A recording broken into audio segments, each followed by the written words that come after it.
আজকের যুব সমাজ আর বস্তা পচা রাজনীতি দেখতে চায় না। 54 বছর যেই রাজনীতি বাংলাদেশকে অন্ধকার গলিতে ঢুকিয়ে দিয়েছে, কোন কোন রাষ্ট্রের তাবেদারে পরিণত করেছে, আমাদের যুব সমাজ চিৎকার দিয়ে বলেছে আমরা ওই বাংলাদেশ আর দেখতে চাই না। আপনাদের পাশের জেলা কুষ্টিয়া, আবরার ফাহাদ সেই চিৎকার দিয়ে নিজের জীবন দিয়ে চলে গিয়েছে। তার রক্ত এই দেশবাসীর কাছে আমানত, তার লাশ এই দেশবাসীর ঘাড়ে।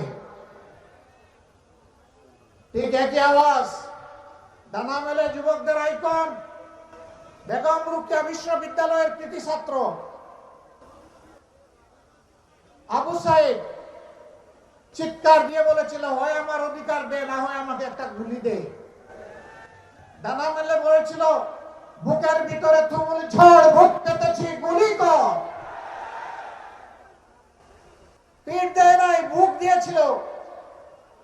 জানতো গুলি করলে দুনিয়া থেকে তাকে বিদায় নিতে হবে, কিন্তু গুলিকে পরোয়া করে নাই।